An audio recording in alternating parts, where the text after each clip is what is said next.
Bonjour à tous, je suis très heureux de vous retrouver sur la première vidéo de cette chaîne.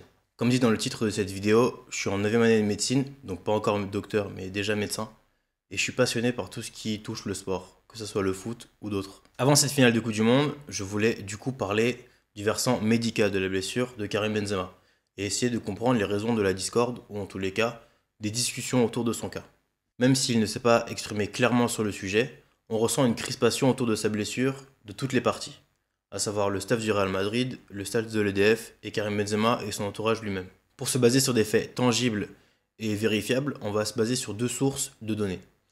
Principalement, déjà la chronologie de la blessure de Karim Benzema, à partir de septembre 2022 jusqu'à sa blessure de 19 novembre. La deuxième source fiable sur laquelle on va se baser va être le site internet du docteur Franck Le Gall, celui qui est le médecin en fait responsable du staff médical de l'équipe de France sous Didier Deschamps. Il publie en effet régulièrement des cas cliniques sur les joueurs qui suivent et les blessures qu'ils subissent. Par exemple, on a les ligaments croisés ou l'entorse de cheville. Je vous mettrai le lien en description si ça vous intéresse les autres cas cliniques. Ce qui est intéressant, c'est que dans le cas clinique 12, il parle d'un joueur qui a subi la même blessure que celle de Karim Benzema, à savoir une déchirure du droit fémoral, à une cuisse. Même s'il est évident que chaque cas clinique est différent et que Karim Benzema n'est probablement pas le joueur du cas clinique, on va pouvoir discuter et comprendre ce qu'a dû proposer le docteur Le Gall à Karim Benzema quand il est arrivé en équipe de France. Et on va essayer d'élaborer une théorie, en tout cas d'expliquer les potentiels points de friction sur ce qui s'est passé. On part sur la première partie de cette vidéo où on va essayer de regarder la chronologie des différentes blessures de Karim depuis septembre. Donc on essaie de prendre déjà la première blessure, c'est en septembre 2022, il se blesse au semi-tendineux, donc c'est un muscle des ischio-jambiers, et on parle d'une surcharge du quadriceps droit cette fois-ci. Donc c'est pas la même cuisse qui va le rendre forfait pour la Coupe du Monde, cette fois c'est à droite. Ça va nécessiter cette fois-ci 3 semaines d'arrêt. Donc en octobre c'est un gros mois pour lui, il reçoit son ballon d'or le 17 octobre, et le 20 il rejoue. Il met un but, le Real gagne 3-0, mais il est off ensuite, et c'est là où arrive la première zone d'ombre médicale selon moi. Alors ce qui ressort des médias, c'est qu'il est off pour une durée indéterminée, et on parle cette fois-ci d'une fatigue musculaire du quadriceps de la jambe gauche après un examen. Donc déjà cette phrase-là, elle n'a pas vraiment de sens.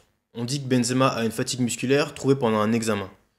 Donc en fait, je pense que ce qui s'est passé, Benzema il a dû ressentir une gêne au niveau du quadriceps cette fois-ci à gauche, et ils ont dû faire une échographie ou une IRM, et ils ont dû voir une lésion, une anomalie. On ne sait pas laquelle puisqu'elle a été faite au Real Madrid, mais par contre c'est une information qui va être très importante, on va garder ça de côté. On reprend la chronologie, on est fin octobre, Benzema arrive en équipe de France pour préparer la Coupe du Monde. Il est gêné, en tous les cas, il est fatigué musculairement au niveau de sa cuisse gauche.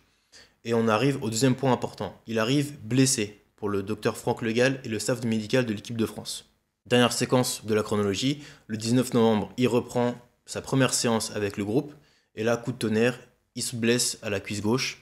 Et les médias décrivent qu'il est off pour le reste de la compétition. Alors, on va directement sur le site internet du docteur Le Gall pour passer à la deuxième partie de cette vidéo. Donc là, on est sur le cas clinique 12, déchirure du droit fémoral. Donc c'est exactement la même blessure que celle de Karim Benzema.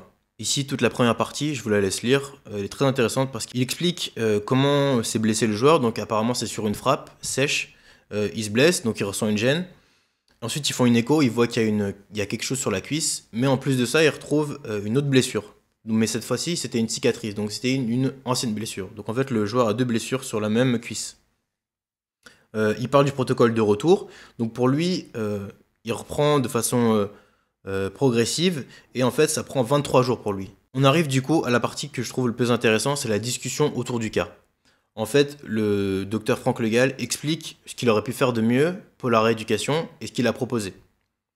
J'ai ressorti 3 phrases qui sont fondamentales pour comprendre, je pense, le problème qu'il y a eu entre le staff de l'équipe de France et Karim Benzema. La première phrase, c'est celle-ci. Un test isocinétique reste plus intéressant lorsqu'il est réalisable, car il donne une information fonctionnelle.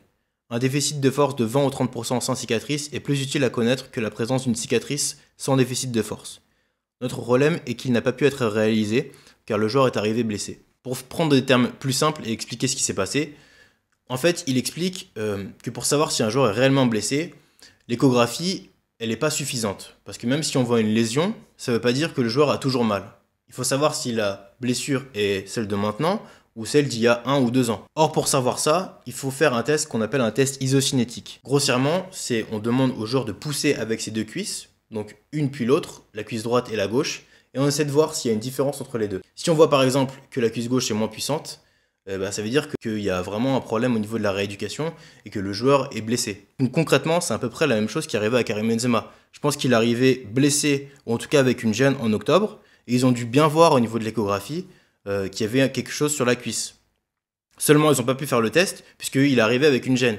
Je pense que le staff du Real Madrid et Benzema sont arrivés en disant non mais ça c'est une gêne et j'ai une blessure d'il y a longtemps.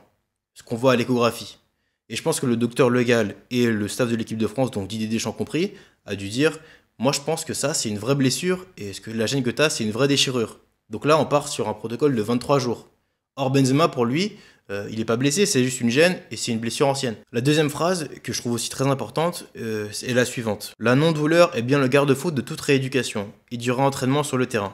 Donc là aussi, on peut comprendre qu'il va y avoir une discussion entre les deux. Est-ce que tu as mal? Est-ce que tu n'as pas assez mal? Donc si le médecin lui dit moi je pense que tu vas avoir mal et que Benzema dit bah non, moi j'ai pas mal, je suis prêt à jouer, déjà là aussi il y a un sujet qui peut être potentiellement de friction.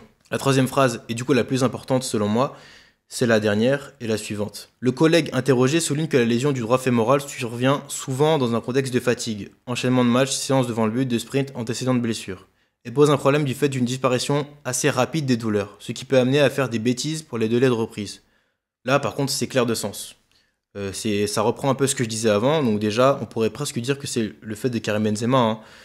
Lésion du droit fémoral, enchaînement de matchs, séance devant le but, sprint, antécédent de blessure, c'est ce qu'il a en fait depuis septembre. Et ensuite, il dit disparition assez rapide des douleurs, ce qui peut amener à faire des bêtises pour les délais de reprise. Là aussi, ça revient exactement à ce qui se passe juste après l'épisode du 19 novembre et ensuite où il est parti en sélection. Je pense que pour lui, en fait, il n'a pas ressenti de douleur. Et pour lui, en fait, quand il est parti le 19 novembre, il n'était pas vraiment blessé. Dans sa tête, en tous les cas. Or, pour le médecin de l'équipe de France, je pense que toujours cette échographie et la gêne qu'il a ressentie, ils n'étaient pas sur le même protocole de reprise. Je pense que cette troisième phrase, elle est aussi lourde de sens parce qu'elle explique et elle marque un vrai schisme entre le staff du Real et Benzema d'un côté et le staff de l'équipe de France. Le staff du Real, pour lui, Benzema, quand il arrive, il n'est pas blessé. Il a seulement une gêne, il a juste besoin de faire quelques soins. Or, pour l'équipe de France, lui, il arrive vraiment blessé, avec une déchirure du droit fémoral, où il faut vraiment réathlétiser et essayer de mettre pas mal de poids sur cette jambe. Donc je pense que quand il se pète le 19 novembre, Benzema, il se dit je pense que j'aurais pas dû trop forcer sur cette cuisse-là. J'étais pas blessé. Or, le staff de l'équipe de France, lui, il doit se dire bah, on a essayé de réathlétiser et regardez, ça a pété. Ça veut dire qu'avant, c'était une blessure. Donc, déjà, là, ça fait déjà 2 moments où je pense qu'il y a potentiellement une friction. Et la troisième chose, c'est à partir du moment où tu es blessé, combien de temps ça prend? Si Benzema, lui aussi, il a plus de douleur et il dit là, c'est juste une gêne, dans une semaine, je suis prêt, et bah, c'est pas du tout pareil que si pour vous, c'est encore une nouvelle blessure le 19 novembre et où là, on part sur 23 jours. Parce que 23 jours, ça veut dire Coupe du Monde terminée. Or, quelques douleurs et une gêne, ça veut dire que bah, je peux reprendre après le match de l'Australie, donc c'était le match du Danemark. Donc là aussi, ça fait une troisième chose. En tous les cas, on peut se poser la question et on peut comprendre qu'il y a eu forcément des discussions. Donc tout ça pour dire qu'on saura assez rapidement. En attendant, il y a la finale de l'EDF. On espère qu'on va gagner. Et n'hésitez pas à me dire si vous trouvez que cette vidéo est bien, ce que je pourrais améliorer, et si je dois refaire une vidéo similaire. Sur ce, bonne journée à tous.